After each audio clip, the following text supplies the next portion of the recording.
Ողջույն, այսօր նախագծային աշխատանքի շրջանակներում այցելել ենք Հովհաննես Բաղրամյանի մարտական парքի կենտրոն թանգարան, որտեղ հարցազրույց ենք ունենալու Հայաստանի Հանրապետության Մարշալ Բաղրամյանի անվան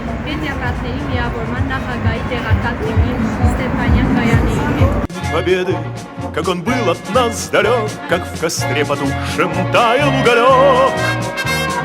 Были версты, обгорелые в пыли, этот день мы приближали, как могли. Этот день победы порохом. Մեր թանգարանը ստեղծվել է շատ երկար ճանապարհ անցել, իրականացնում է լեզվաբանություն ծավալել։ Մեզ այս հարցում, հնարավորացման հարցում ապրել են մի շարք բարերարներ, կոնկրետ առաջին հարկիսանրին որտեղ աչքի առաջը մեզ ներել է Լենինգրադում բնակվող, բայց հայազգի հայորդի շատ որակով, շատ նման իսանրել է։ Դեմնաց իր համազգեսն է, որը նվիրել է կորեբնակ հայորդի արտուսողնին։ Եվ ընդհանրում է նաև աղատում պատմաշտային միջազգային կազմակերպությունը, ուքնում է բարեր Մարշալը, նաև ահաձրվեց Օթարի Սողոմոնյանը։ Այս ամեն ինչը կար, այստեղ նաև օգնել մեզ մեր Հայաստանի ամենպես կազմակերպությունը, որ բացման ժամանակ բացում եղել է հետևած 23 նկարահանության վրա։ Տիկին Կայանի, երբ եւ որտեղ է ծնվել Հովհաննես Բաղրամյանը։ Հովհաննես Բաղրամյանը ծնվել է 1897 թվականին, դեկտեմբերի 2-ին Շարդախի գյուղում, որ ավաղ ներկայումս Հայաստանի տարածքում չի։ Ծնվել է հետաքրքրային աշխատող ծնողների տանիքում։ Ո՞վ եք պատմել ովքեր են Հովհաննես Բաղրամյանի ծնողները եւ ինչպիսի մարդիկ էին եղել նրանք։ Ընդհանրապես մեզ հայտնի է, որ իրենք եղել են 5 երեխաներ, ես ծնողների համար։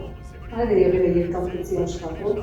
եւ այդ իսկ պատճառով Հովհաննես Բաղրամյանը ցանկացել է ժառանգորդաբար պետք է շարունակել որպես երկաթգծի աշխատող։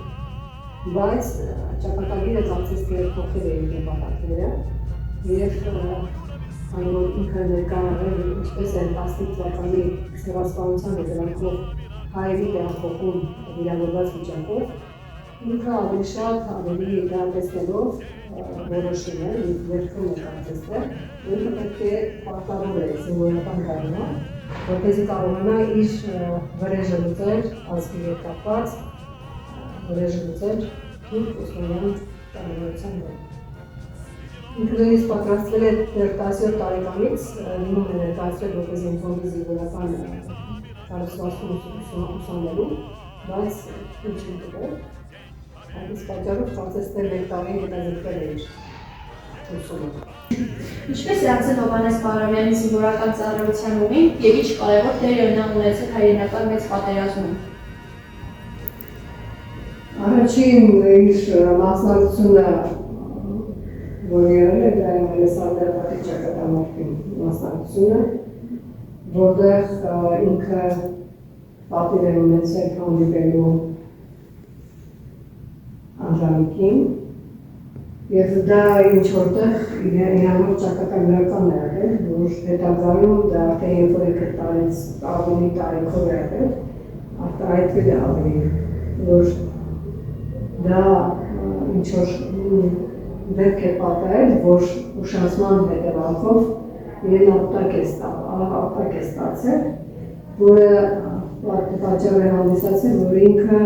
կարողացել է մարշրուտ դառնել։ Դա ասում եմ տարիներ հետո, երբ որ ավելի տարեց է եղել, ինքը դա արտահայտվել է։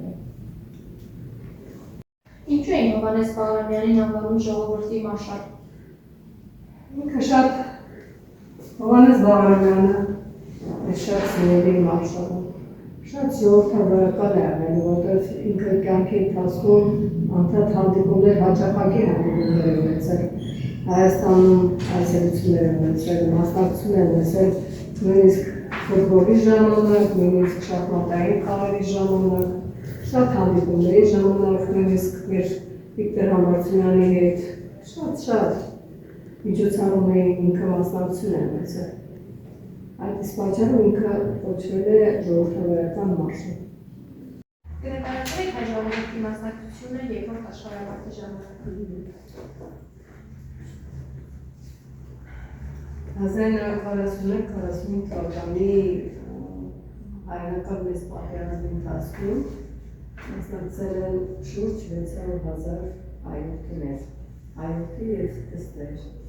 Այստեղ ճիշտ է 500,000 է գրված, բայց այստեղ 100,000-ը եկել են սփյուռքի հայությունը և այստեղ մենք չենք հնարել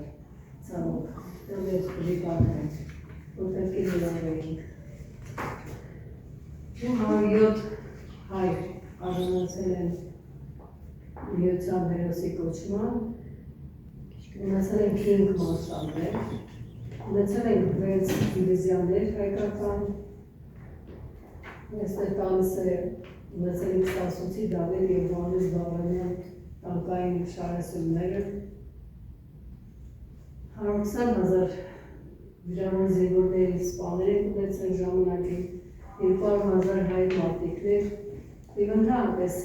մեր հայ ազգը այդքան փոքր թվականակ լինելով, հանրապետությունը այդքան փոքր լինելով և փոքր թվականակով ժողովուրդ ունենալով, բավականին մեծ ներդրում է ունեցել, մասնակցություն է ունեցել հայրենական պատերազմի ժամանակ։ Այստեղ մենք նույն մեր 5 մարշալների անուններով նվերներ, ինչպես տեսնում եք, օրինակներ հայկական, որը մեզ նվերել է հայորդի հայրենար Աթրսովյանը, իրենց փոքր կեսագրական տվյալներով և ստորագրություններով։ Երբ է մահացել Հովհաննես Բաղրամյանը։ Հովհաննես Բաղրամյանը իր կյանքում շատ ավելի ակտիվ դերում է եղել, բայց իր կնոջ մահից հետո երևի թե 5 տարի անցել է մահից, բայց այդ 5 տարի ընթացքում կարծես թե ինքը կենդանի էր, բայց արդեն ոչ ակտիվ վիճակում։ Մահացել է 1982 թվականին Մոսկվա քաղաքում և հուղարկավորված է նաև Մոսկվա քաղաքում։ Շնորհակալություն շատ։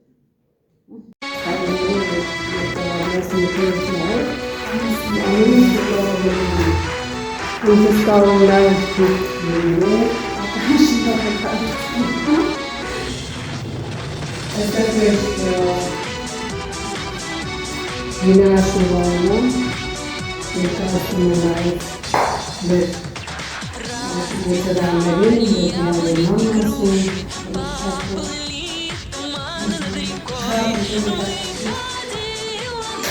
Катюша, на высокий берег за крутой. Выходила на берег Катюша, на высокий берег за крутой. Выходила, песню заводила про